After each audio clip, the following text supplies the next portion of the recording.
స్వతంత్రానికంటే ముందు పుట్టలేదు. సరిగ్గా 141 సంవత్సరాల క్రితం ప్రారంభమైన కాంగ్రెస్ పార్టీ 140 కోట్ల దేశ జనాభాకు ఒక స్ఫూర్తిగా, ఈ దేశానికి స్వతంత్రం తీసుకొచ్చిన పార్టీగా, ఈ దేశంలో ప్రజాస్వామ్యాన్ని, ఈ దేశానికి ఒక దిక్సూచిగా, ఈ దేశంలో ప్రజాస్వామ్యం వేళ్ళూనుకొని ఇక్కడి ప్రజలకు స్వేచ్ఛను, సామాజిక న్యాయాన్ని, సమానమైన అవకాశాలను ఇచ్చి ఒక బలమైన దేశంగా తీర్చిదిద్దిన పార్టీ కాంగ్రెస్ పార్టీ. ఈ దేశంలో కాంగ్రెస్ పార్టీతో పాటు 100 సంవత్సరాల చరిత్ర కలిగిన పార్టీ ఏదైనా ఉందంటే సిపిఐ పార్టీ ఒకటి ఉన్నది. మిగతా అన్నీ కూడా మనము తెచ్చిన స్వతంత్రము, మనము ఇచ్చిన రాజ్యాంగము, మనం ఈ దేశాన్ని బలోపేతం చేస్తే ఆ అవకాశాన్ని అందిపుచ్చుకొని రాజకీయ పార్టీలుగా ఏర్పడి ఈరోజు కాంగ్రెస్ ముక్త్ భారత్ అనే స్లోగన్ తీసుకొని ఈ దేశానికి ఒక ప్రమాదకరమైన పార్టీలుగా తయారవుతున్నాయి.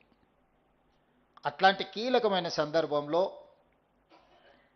ఐడియాలజికల్ కనెక్ట్, భారతదేశం యొక్క ఆత్మ ఎక్కడ ఉంది అని ఎత్తుకుతే గ్రామీణ ప్రాంతాలలో, పల్లె సీమల్లో ఈ భారతదేశం యొక్క ఆత్మ ఉన్నది అని బలంగా మహాత్మా గాంధీ గారి యొక్క ఆలోచనని, సిద్ధాంతాన్ని విశ్వసించే పార్టీ ఈరోజు వికారాబాద్లో ఆంధ్రప్రదేశ్ తెలంగాణ జిల్లా పార్టీ అధ్యక్షుల శిక్షణ సమావేశాన్ని ఏర్పాటు చేసి ఈరోజు మీ అందరికీ పార్టీ యొక్క విధానమే కాదు, ప్రజల యొక్క సమస్యల్ని ఏ విధంగా అర్థం చేసుకోవాలి, ప్రజలు ఎదుర్కొంటున్న సమస్యలను ఏ విధంగా పరిష్కరించుకోవాలి, ఈ దేశంలో రాజ్యాంగాన్ని రద్దు చేయాలని ఒక పక్కన, రాజ్యాంగాన్ని సమూలంగా మార్చాలి, ఈ దేశంలో పేదలకు అందుతున్న రిజర్వేషన్లను రద్దు చేయాలని కుట్ర జరుగుతున్న నేపథ్యంలో మీ శిక్షణకు ఒక ప్రత్యేకమైన సమయం ఇది. అందుకే ఈ శిక్షణ అనేది 10 రోజులు ఇక్కడ ఉండడం అనేది మీరు శిక్షగా భావిస్తే దీనివల్ల సున్నా ప్రయోజనం. ఈ శిక్షణ అనేది మీ జీవితంలో కాంగ్రెస్ పార్టీ పరంగా, ప్రజా సమస్యల పరంగా మీకు ఒక సంపూర్ణమైన అవగాహన కల్పించే అవకాశం ఉంది. కాంగ్రెస్ పార్టీలో మీ అవకాశాలు మెరుగుపడడానికి కూడా ఈ శిక్షణ కార్యక్రమం ఉపయోగపడుతుంది. అప్పుడే మిత్రులు మా సెల్ ఫోన్లో సిగ్నల్ రావడం లేదు అన్న ఆలోచన చేస్తున్నారు. కొంతకాలం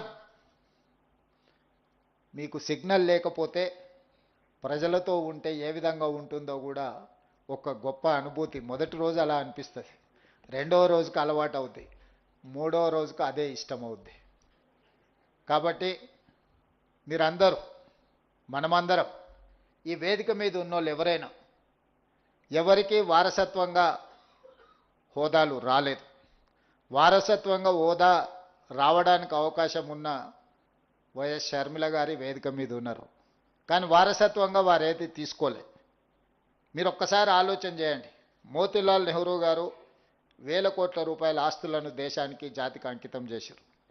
పండిత్ జవహర్లాల్ నెహ్రూ గారు దేశ స్వతంత్ర పోరాటంలో 10 సంవత్సరాలు జైలు శిక్ష అనుభవించారు. శ్రీమతి ఇందిరాగాంధీ గారు ఉక్కు మహిళగా రాణించడమే కాకుండా ఈ దేశం కోసం ప్రాణాలనిచ్చి చివరి రక్తపు బొట్టు వరకు దారం పోసారు. వారి వారసత్వం నుంచి వచ్చిన రాజీవ్ గాంధీ గారు ఈ దేశ సమగ్రత కోసం ప్రాణాలు ఇచ్చారు.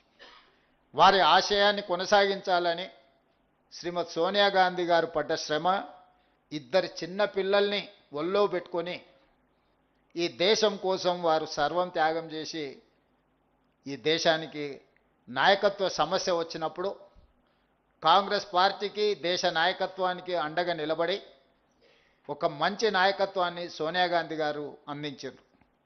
ఇంతమంది వారసత్వంగా మహాత్మా గాంధీ గారు 30 సంవత్సరాలు బ్రిటిషర్స్ మీద పోరాటం చేసి స్వతంత్రం సాధిస్తే బ్రిటిషర్స్ కూడా మహాత్మా గాంధీ గారి మీద లాఠీ ఎత్తడానికి భయపడ్డారు. కానీ స్వతంత్రం వచ్చిన కొద్ది నెలల్లోనే భారతీయులే భారతీయులమని చెప్పుకునే రాజకీయ పార్టీలు తూటాలతో మహాత్మా గాంధీ గారిని నేలకొరగదీసిండ్రు. అంటే బ్రిటిషర్స్ కూడా ధైర్యం చేయలేదు మహాత్మా గాంధీ గారిని టచ్ చేయడానికి. కానీ భారతీయ జనతా పార్టీ వారసత్వం ఉన్న వాళ్ళు మహాత్మా గాంధీ ప్రాణాలనే బలిగొన్నారు. మహాత్మా గాంధీ గారి దేశం కోసం ప్రాణాలు ఇచ్చారు. ఇందిరాగాంధీ గారి దేశం కోసం ప్రాణాలు ఇచ్చారు. రాజీవ్ గాంధీ గారి దేశం కోసం ప్రాణాలు ఇచ్చారు. ఈ లెక్కన ఈ వారసత్వంతోనే రాహుల్ గాంధీ గారు కూర్చున్న ఇంట్లో ఈ దేశానికి ప్రధానమంత్రి కావాలి. కష్టమనేది తెలియకుండానే ఈ తరంలో వారు ప్రధానమంత్రి కావాలి. కానీ ఇంత వారసత్వం ఉన్నా, ఇంత త్యాగ చరిత్ర ఉన్నా రాహుల్ గాంధీ గారు కన్యాకుమారి నుంచి కశ్మీర్ వరకు మండు టెండల్లో మంచు కొండల్లో 150 రోజులు 4000 కిలోమీటర్లు పాదయాత్ర చేసిండు. తెలంగాణ రాష్ట్రంలోనే 22 రోజులు 375 కిలోమీటర్లు పాదయాత్ర చేసిండు. డాక్టర్ వైఎస్ రాజశేఖర రెడ్డి గారి గురించి నాకంటే ఇక్కడ ఉన్న మీకే ఎక్కువ తెలుసు. రాజశేఖర రెడ్డి గారు చేసిన పాదయాత్ర, రాజశేఖర రెడ్డి గారు అందించిన పరిపాలన, రాజశేఖర రెడ్డి గారు అమలు చేసిన సంక్షేమ పథకాలు, రాజశేఖర రెడ్డి గారు చూపించిన అభివృద్ధి ప్రణాళిక ఒక గొప్ప ప్రణాళిక. ఈ రోజుకు మనం కాంగ్రెస్ విజయాలలో రాజశేఖర రెడ్డి గారు ముఖ్యమంత్రిగా ఉన్నప్పుడు తీసుకున్న నిర్ణయాలనే మనం ప్రతి వేదిక మీద ప్రస్తావిస్తున్నాం. ఆ రకంగా వైఎస్ షర్మిల గారు కేవలం రాజశేఖర రెడ్డి గారి పేరు చెప్పుకొని ఆంధ్రప్రదేశ్లో ఏ హోదాకైనా వెళ్ళొచ్చు. కానీ ఇటు తెలంగాణలో 3700 కిలోమీటర్ల పాదయాత్ర కావచ్చు, ఆంధ్రప్రదేశ్లో ఈరోజు చాలా కష్టాలలో ముళ్ళబాటలో ఈరోజు ఆంధ్రప్రదేశ్ కాంగ్రెస్ పార్టీ అధ్యక్షురాలుగా తను చేయగలిగిన ప్రయత్నం అంతా ఏ అవకాశాన్ని కూడా జారవిడ్చుకోకుండా ఈరోజు ఆంధ్రప్రదేశ్లో కాంగ్రెస్ పార్టీని బలోపేతం చేయడానికి వైఎస్ షర్మిల గారు ఈరోజు కష్టపడుతున్నారు. నేను మీకు చెప్పదలుచుకున్నది, వారసత్వం ఉండి త్యాగాల పునాదులున్న రాజీవ్ గాంధీ గారు క్షేత్రస్థాయిలలో, తండాలలో, గూడాలలో, మారుమూల పల్లెల్లో పేదవాడు తలుపు తట్టి పేదవాడి గుండెకు చేరాలన్న ప్రయత్నము వైఎస్ షర్మిల గారు కూడా ప్రజల దగ్గరికి వెళ్ళి ప్రజల మన్ననలు పొంది ఈరోజు రాజకీయాలలో రాణించాలని చేస్తున్న ప్రయత్నము జిల్లా పార్టీ అధ్యక్షులుగా మీకు అందరికీ ఒక స్ఫూర్తినివ్వాలి అని నేను భావిస్తున్నా. కష్టము శ్రమ ఎప్పుడు ఊరికపోదు. మమ్మల్ని జిల్లా పార్టీ అధ్యక్షులను చేసింది కాబట్టి ఈ జిల్లా మీద మొత్తం మాది ఆధిపత్యం ఉన్నది. మేము ఈ జిల్లాలకు అధిపతులమైనమా అని ఒకవేళ మీరు ఎవరైనా భావిస్తే మొట్టమొదటి తప్పిదం అదే అవుతుంది. ఇది అధికారం కాదు. జిల్లా పార్టీ అధ్యక్షుడు అనేది ఒక బాధ్యత. ఈ బాధ్యత అనేది కుటుంబ పెద్ద లాంటి బాధ్యత. పార్టీలో అన్ని రకాల నాయకులు ఉంటారు, అన్ని రకాల ఆలోచనలు చేసేవాళ్ళు ఉంటారు. షర్మిల గారు చెప్పినట్టు వితిన్ ద పార్టీలో కూడా భిన్నాభిప్రాయాలు చెప్పేవాళ్ళు ఉంటారు. ఇది ఈరోజు కాదు, 140 సంవత్సరాల క్రితం కాంగ్రెస్ పార్టీ మొదలైనప్పుడు మహాత్మా గాంధీ గారు ఉన్నప్పుడు కూడా వారి ఆలోచన విధానానికి భిన్నాభిప్రాయాలు చెప్పిన వాళ్ళు ఉన్నారు. ఆ రోజు నుంచి ఈ రోజు వరకు కాంగ్రెస్ పార్టీలో వివిధ సందర్భాలలో జాతీయ స్థాయి నాయకత్వంలోనే జాతీయ నాయకత్వం చెప్పేదానికి కూడా భిన్నంగా అభిప్రాయాలు చెప్పే సంస్కృతి కాంగ్రెస్ పార్టీలో ఉన్నది. ఇది ప్రజాస్వామ్య స్ఫూర్తిగానే తీసుకోవాలి తప్ప మనల్ని ఏదో వ్యతిరేకిస్తున్నారు లేకపోతే మనల్ని కాదంటున్నారు కాబట్టి ఇక వాళ్ళని అణిచివేయాలి, వాళ్ళని ఉండకుండా చూడాలి, వాళ్ళని పార్టీలో నుంచి బయటికి తరమాలి అనే ఆలోచన మీరు ఏదైనా చేస్తే మీరు పార్టీకి మేలు చేసేదానికంటే కీడు చేసేది ఎక్కువ అవుతుంది. మీకు అందరికీ తెలుసు, నేను పిసిసి అధ్యక్షుడు అయినప్పుడు కూడా పరిస్థితులు, ప్రతి నాయకుడి ఇంటికి వెళ్ళిన, ప్రతి వాళ్ళని కలిసిన, పార్టీ సంక్లిష్టమైన పరిస్థితులను ఎదుర్కొంటుంది. మీకంటే వయసులో అనుభవంలో చిన్నవాడినే అయి ఉండొచ్చు, కానీ పార్టీ నాకు ఒక అవకాశం ఇచ్చింది.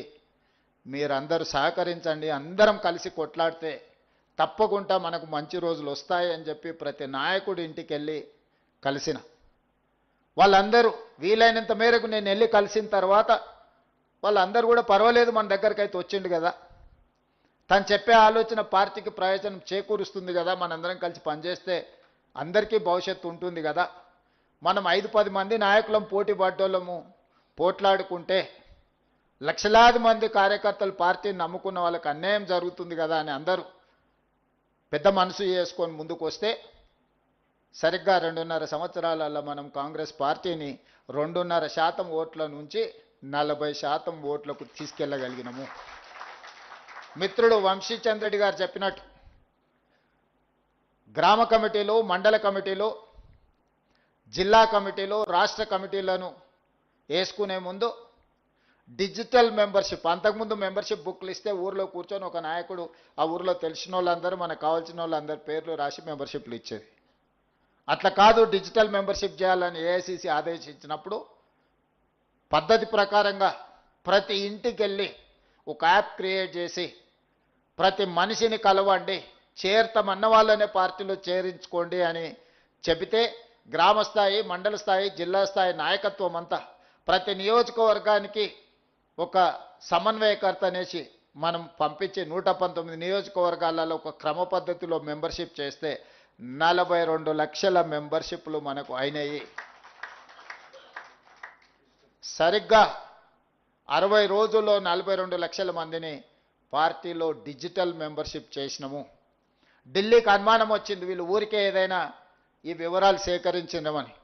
దాంట్లో ఇంటి పేరు, సొంత పేరు, ఊరు పేరుతో పాటు వాళ్ళ మొబైల్ నెంబర్ కూడా, అందులో మొబైల్ నెంబర్తో పాటు ఓటీపీ వస్తే ఆ ఓటీపీని మళ్ళీ ఎంటర్ చేస్తేనే ఆ డిజిటల్ మెంబర్షిప్ ఆమోదించేటట్టు మనం యాప్ తయారు చేసినాం. ర్యాండమ్గా కొన్ని వేల ఫోన్లకు మన వాళ్ళు ఏఐసిసి నుంచి క్రాస్ చెక్ చేసిండ్రు ఈ నెంబర్ సభ్యత్వం ఏమైనా బోగస్ ఉందా లేకపోతే నిజమేనా అని. 100% పర్ఫెక్ట్ మెంబర్షిప్ వచ్చింది. అత్యధికంగా చేసిన వాళ్ళకు, ఏ గ్రామంలో అత్యధికంగా చేసిండ్రో ఆ గ్రామాల మెంబర్షిప్ చేసిన సభ్యులను మనం గాంధీ భవన్ పిలిపించి వాళ్ళకి శాల్వా కప్పి సన్మానం చేసి రాహుల్ గాంధీ గారితో ప్రతి ఇండివిజువల్కి ఒక ఫోటో తీయించడం జరిగింది. ఈరోజు పార్టీ సభ్యత్వం బాగా చేసి పార్టీ గౌరవాన్ని పెంచిన పనిచేసిన వాళ్లకు రాహుల్ గాంధీ గారిని ఆనాడు గాంధీ భవన్లో మనం కల్పించడం జరిగింది. మహేష్ గౌడ్ గారు ఆ రోజు కార్యనిర్వాహక అధ్యక్షుడిగా ఈ కార్యక్రమాన్ని గాంధీ భవన్లో ఏర్పాటు చేసింది.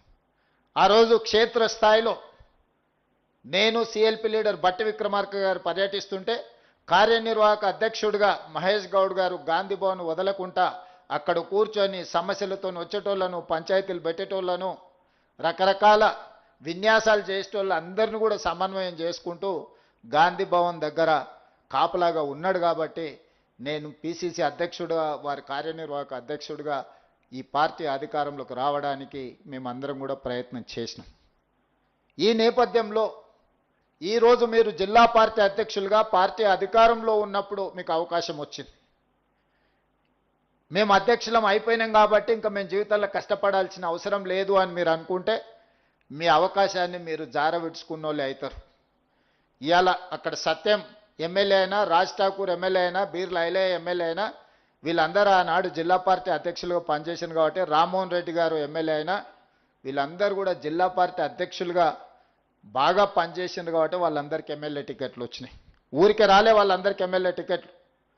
చాలామంది ఈరోజు మీరు జిల్లా పార్టీ ఆనాడు ప్రతిపక్షంలో ఉన్నప్పుడు జిల్లా పార్టీ అధ్యక్షులుగా పనిచేసిన వాళ్ళని చూడండి. వీలైనంత మేరకు వాళ్ళకి శాసనసభ టికెట్లు ఇచ్చినాం. అక్కడ మిస్ అయిన వాళ్ళకు కార్పొరేషన్ చైర్మన్లు ఇచ్చినాం. అక్కడ మిస్ అయిన వాళ్ళకి ఇంకొక దగ్గర ఎక్కడనో ఒక అవకాశం ఇచ్చినాం. ఫ్రంటల్స్, నేను SC department, ST department, minority department, ఇట్లాంటి డిపార్ట్మెంట్ ఫ్రంటల్స్ చైర్పర్సన్స్గా తీసుకోండి అని నేను పిలిచి అడిగితే వాళ్ళు చాలా అవమానకరంగా మాట్లాడినారు. మా స్థాయి అంతగా పడిపోయింది అనుకుంటున్నారా? మేమేదో నీ అదృష్టం బాగుండి పీసీసీ అయినావు, మేమే పీసీసీ అధ్యక్షులం అయ్యేటోళ్ళం, ఫ్రంటల్స్ తీసుకోమంటారా అని. ఆ రోజు ముందుకొచ్చి తీసుకున్న వాళ్ళకి అవకాశం ఇచ్చినాం.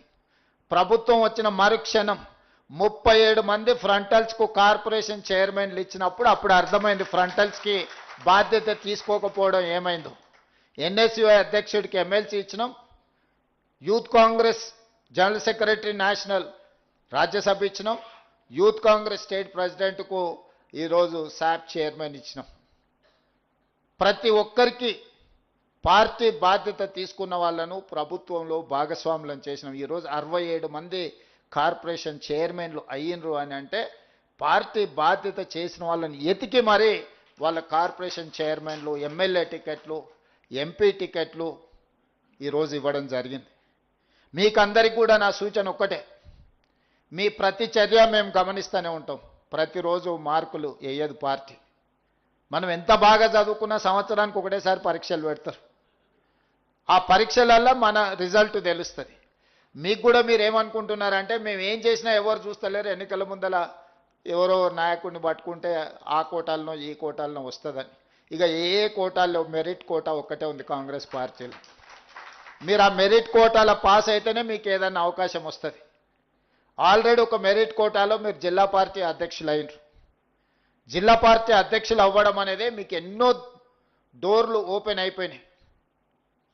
నన్ను కలవాలన్నా, లేకపోతే పిసిసి అధ్యక్షుని కలవాలన్నా, లేకపోతే సచిన్ సావంత్ గారిని కలవాలన్నా, ఏఐసిసి సెక్రటరీ గారిని కలవాలన్నా మీరు జిల్లా పార్టీ అధ్యక్షులు కాకపోతే మీకు అంత సులువు కాదు. ఈరోజు మీరు జిల్లా పార్టీ అధ్యక్షులు అయినారు కాబట్టి ఒక 50 మందిని రూమ్లో కూర్చోబెడితే జాతీయ స్థాయి నాయకులందరితో ఈరోజు మీరు ప్రత్యక్షంగా కొన్ని గంటల సమయము వాళ్ళతో కలిసి మాట్లాడడానికి, కార్యక్రమంలో పాల్గొనడానికి అవకాశం వచ్చింది. జిల్లా పార్టీ అధ్యక్షుడు అనే పదవి చాలా డోర్లు కాంగ్రెస్ పార్టీలో ఓపెన్ అయిపోతాయి. రేపు పొద్దుగాల ఇదే రూమ్లో రాహుల్ గాంధీ గారు వచ్చి కూర్చుంటారు. రేపు పొద్దుగాల ఇదే రూమ్లో మల్లికార్జున్ ఖర్గే గారు వచ్చి కూర్చుంటారు. రేపు పొద్దుగాల ఇదే రూమ్లో శ్రీమతి ప్రియాంక గాంధీ గారు వచ్చి మీతో మాట్లాడతారు.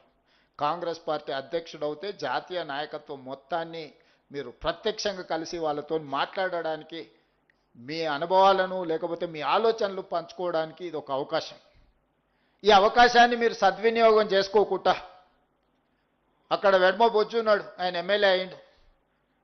నేను ఆదిలాబాద్లో నాగోబా జాతరకి వెళ్ళినప్పుడు ఆయన ఒక సామాన్య కార్యకర్త అక్కడ ఆ గుడి దగ్గర కొన్ని ఏర్పాట్లల్లో చాలా యాక్టివ్గా కనిపించిన. ఆయనకేం పెద్దగా నాకు తెలిసి కాంగ్రెస్ బ్యాక్గ్రౌండ్ ఏం లేదు. ఏందో ఆయన బ్యాక్గ్రౌండ్ అంటే వాళ్ళ తల్లిదండ్రులకు ఒక ఇందిరమ్మ ఇల్లు ఇచ్చిరా, ఆ ఇంట్లో ఉంటారు, గదే ఆయనకున్న బ్యాక్గ్రౌండ్.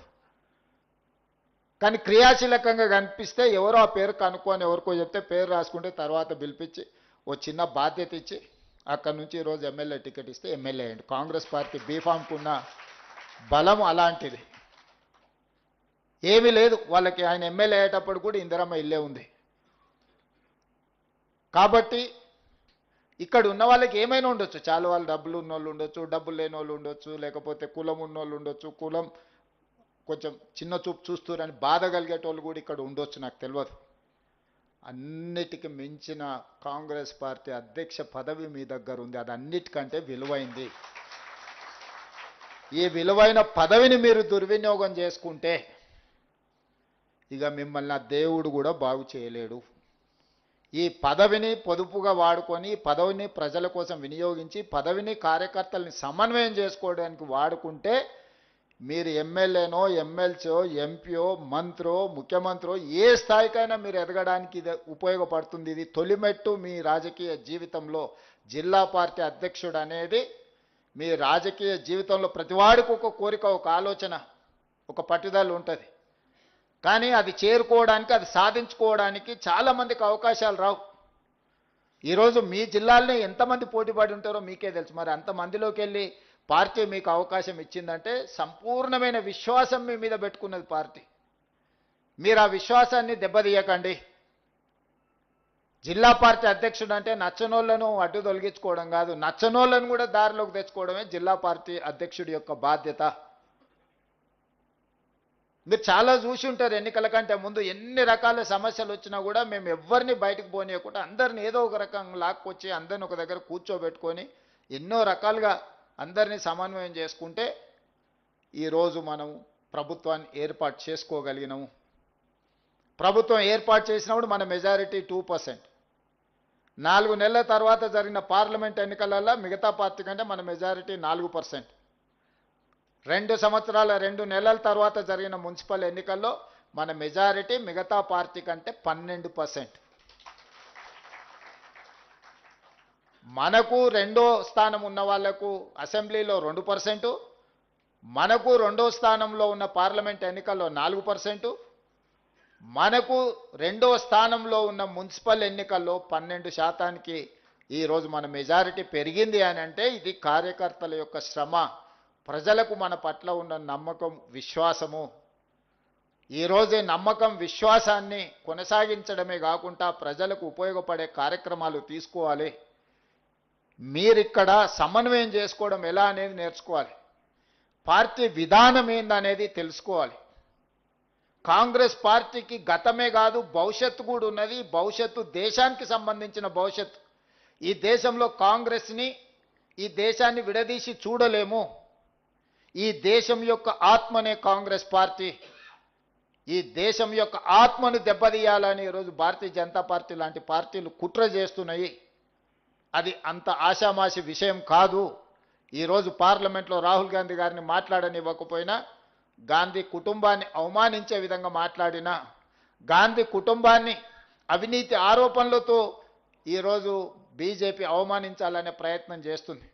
ఉండడానికి సొంత ఇల్లు లేని, దేశం కోసం 3 తరాలు ప్రాణాలు ఇచ్చిన గాంధీ కుటుంబానికి డబ్బులు ఒక లెక్కన? కాంగ్రెస్ పార్టీ కార్యకర్తలు నిజంగానే వాళ్ళకి డబ్బులు కావాలనుకుంటే ఈ కాంగ్రెస్ పార్టీ కార్యకర్తలు పోగేస్తే కూడా ఓ 10,000 కోట్ల రూపాయలు జమ అయితే గాంధీ కుటుంబానికి ఇవ్వడానికి.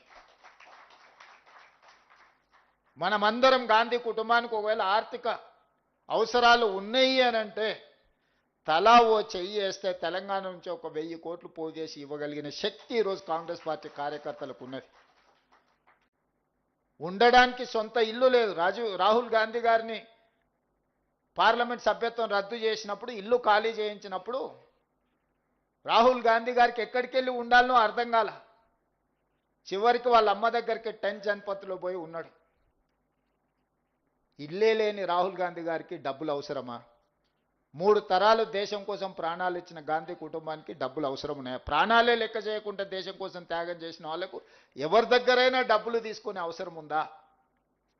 అయినా ఆ కుటుంబాన్ని అవమానించాలని, ఆ కుటుంబాన్ని రాజకీయాలలో అడ్డు తొలగించుకోవాలని, గాంధీ కుటుంబం రాజకీయాలలో ఉన్నంతకాలం ఈ దేశం ఐక్యంగా ఉంటుంది. ఈ దేశంలో దళితులకు, గిరిజనులకు, బలహీన వర్గాలకు, మైనారిటీలకి గొంతుకై గాంధీ కుటుంబం మాట్లాడుతుంది. కాబట్టి ఆ పేదల గొంతును నొక్కేయాలని ఈరోజు కుట్ర జరుగుతుంది. ఈ కుట్రలన్నిటిని కూడా అర్థం చేసుకొని మనము తిప్పికొట్టాల్సిన బాధ్యత మన అందరి మీద ఉన్నది. ఈరోజు జిల్లా పార్టీ అధ్యక్షులుగా మీ మీద ఉన్నది. ప్రభుత్వంగా మేము సంక్షేమాలు అమలు చేస్తున్నాం, అభివృద్ధి కార్యక్రమాలను చేపడుతున్నాం, విధానపరమైన నిర్ణయాలు తీసుకుందాం. 100 సంవత్సరాల నుంచి బీసీ కులగణన జరగలే. బ్రిటిషర్స్ ఉన్నప్పుడు జరిగితే స్వతంత్రం వచ్చిన 75 సంవత్సరాలు కూడా ఏ రాష్ట్రము, ఈ దేశము కులగణన చెయ్యలేదు. 100 సంవత్సరాల జటిలమైన సమస్యకు తెలంగాణ రాష్ట్ర ప్రభుత్వం జనగణనతో పాటు కులగణన చేసి ఈ దేశానికి ఆదర్శంగా తెలంగాణ రాష్ట్ర ప్రభుత్వం నిలబడ్డది. 40 సంవత్సరాల నుంచి మాదిగ ఉపకులాల వర్గీకరణ మీద ఎన్నో పోరాటాలు జరిగి సుప్రీంకోర్టు ఆదేశాలు ఇచ్చిన అమలు జరగకపోతే ఏబిసిడి వర్గీకరణ మాదిగ ఉపకులాలలో అమలు చేసి తెలంగాణ రాష్ట్రం దేశానికి నెంబర్ 1గా నిలబడ్డది. ఇవన్నీ కూడా మన సక్సెస్ స్టోరీస్. అంటే సంక్షేమం ఇల్లో, పెన్షనో, లేకపోతే స్కూల్ ఫీజులో ఇవే కాదు. సామాజిక రుగ్మతలైన సమస్యల్ని మనం పరిష్కరించినము, వర్గీకరణ చేసినాము, కులగణన చేసినాము.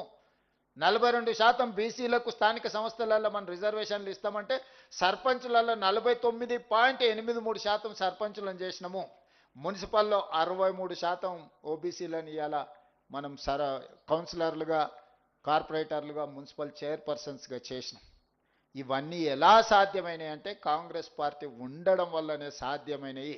ఇంత గొప్ప ప్రణాళికలు అమలు చేస్తున్న కాంగ్రెస్ పార్టీకి మీరు జిల్లా పార్టీ అధ్యక్షులుగా బాధ్యత తీసుకున్నారు. ఇది అత్యంత కీలకమైన బాధ్యత. ఇక గౌరవం గురించి మిత్రుడు వంశీ, మీరు గౌరవంగా ఉండాలి, మిమ్మల్ని గౌరవించాలన్నాడు. ఐ డు అగ్రీ, 100% నేను ఆమోదిస్తా మాటతో. మీకు గౌరవం ఎప్పుడు వస్తుంది అనంటే నా అనుభవంతో చెప్తున్నా, పైరవీలు చేయకపోతే వస్తుంది. అంశాల పట్ల స్పష్టంగా మీరు మాట్లాడితే మీ గౌరవం మీకు నిలబడుతుంది. మీరు చిన్న పైరవీలు వెనకాల తిరిగినరు అనుకో, మీరు జిల్లా పార్టీ అధ్యక్షులుగా కాకుండా పైరవకారులుగా మీకు ఎప్పుడైతే ముద్ర పడుతుందో అప్పుడు మీరు అందరికీ చులుకాన లోకు అవుతారు. Obligations are obliged. ప్రజా సమస్యల్ని మీరు ఎమ్మెల్యేలకు కానీ, ఎంపీలకు కానీ, మంత్రులకు కానీ, ముఖ్యమంత్రికి కూడా తీసుకొచ్చి చెప్పి పరిష్కరించవచ్చు. అవి ప్రజా సమస్యల పరిష్కారంగా ఉండాలి తప్ప పైరవీలుగా కనిపించకూడదు. మీరు పైరవీలకు ఎప్పుడైతే జిల్లా పార్టీ అధ్యక్షులు దూరంగా ఉంటారో గౌరవం అదే నడుచుకుంటూ వస్తుంది. మీకు గౌరవం ఎక్కడికి పోదు. గౌరవం ఆటోమేటిక్గా మీరు పైరవీలు మానేసి ప్రజా సమస్యల్ని ప్రస్తావించి ప్రజా సమస్యల్ని ప్రభుత్వం దృష్టికి తీసుకొచ్చి ఉన్నతాధికారుల దృష్టికి తీసుకొచ్చినప్పుడు ఆటోమేటిక్గా మీరు వస్తే ఎవరైనా మిమ్మల్ని గౌరవిస్తారు, మీకు మర్యాద ఇస్తారు, మీరు చెప్పింది చేస్తారు. ఎప్పుడైతే మీరు చిన్న చిన్న పైరవీల వెనకాల మీరు మొదలు పెట్టినరో ఏముందిలే నిలబడతాడు, ఏముందిలే ఆయన వస్తే రోజు ఎదురేగుతామా, ఇట్లాంటి చీత్కారాలు వస్తాయి. కాబట్టి ప్రజా సమస్యలను పరిష్కరించడం వేరు, సొంతంగా కొన్ని పైరవీలు చేయాలన్న ఆలోచన వేరు. ఈ రెండింటికున్న ఒక థిన్ లైన్ మీరు అర్థం చేసుకోవాలి. చేసుకుంటే ఆటోమేటిక్గా అప్పుడప్పుడు మన గ్రామాలలో కొంతమందిని చూడంగానే వాళ్ళతో మాట్లాడి ఫస్ట్ వాళ్ళతో మాట్లాడి పంపిస్తాం. ఏంటంటే వాళ్ళకున్న క్యారెక్టర్ని బట్టి మనం వాళ్ళు రెస్పెక్ట్ చేస్తాం, పొజిషన్ని బట్టి కాదు.